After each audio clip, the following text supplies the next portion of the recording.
শেখ হাসিনা দেশ ছেড়ে পালিয়ে যাওয়ার পর থেকে একের পর এক তার নানা কুকীর্তি বেরিয়ে আসছে।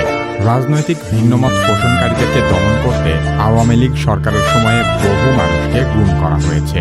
যে গোপন কারাগারে গুম করা হতো সেই জায়গাটার ছদ্মনাম হল আয়নাঘর।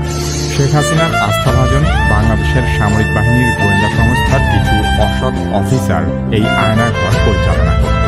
কি কেন কিভাবে এই পর্বে শেখ হাসিনার গোপন কারাগার আয়নাঘর সম্পর্কে আলোচনা করা হবে।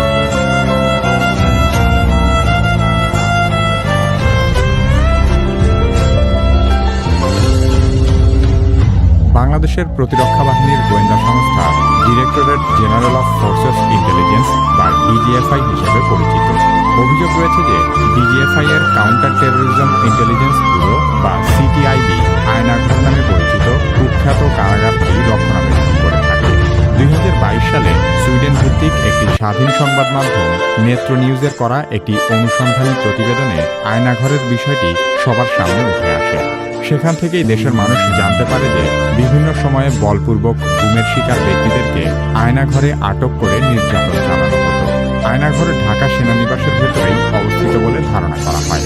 আয়নাঘরে বন্দী থাকা সাবেক এক সেনা সদস্য জানিয়েছেন, অতীতে এই জায়গাটি জয়েন্ট ইন্টারোগেশন সেল নামে পরিচিত ছিল। পরবর্তীতে একে সংস্কার ও বর্ধিত করে আয়নাঘর বানানো হয়েছে। গুমের শিকার হওয়া বেশ কয়েকজন সাবেক সেনাবাহিনীর কর্মকর্তা আয়নাঘরের অবস্থান প্রকাশ করেছেন।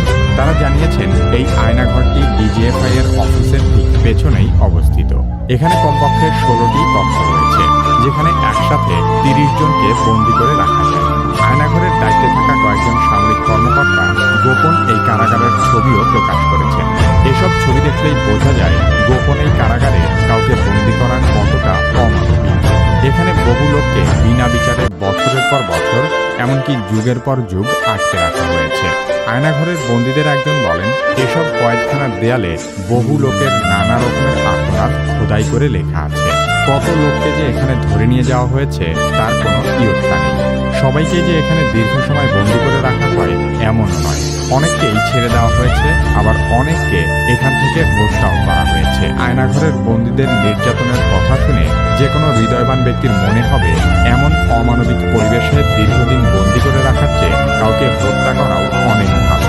অভিযোগ রয়েছে, ডিজিএফআই এর কিছু অসৎ কর্মকর্তা শেখ হাসিনা সরকারের কাছ থেকে অবৈধ রাজনৈতিক সুবিধা নেওয়ার জন্য এসব কর্মকাণ্ড করেছে। আওয়ামী লীগ সরকার ক্ষমতায় থাকাকালীন বিচার বহির্ভূত হত্যা, নির্যাতন এবং জোরপূর্বক গুমের অভিযোগগুলো বরাবরই অস্বীকার করে এসেছে। হাসিনা সরকার পতনের পরপরই এ ধরনের মানবতা বিরোধী অপরাধের প্রমাণ হাতে নাতে পাওয়া যায়। বাংলাদেশের শীর্ষস্থানীয় একটি সংবাদপত্রে বলা হয়েছে, শুধু ঢাকা সেনানিবাস নয়, সারা দেশের বিভিন্ন স্থানে এরকম আরও বেশ কিছু আয়নাঘর থাকতে পারে।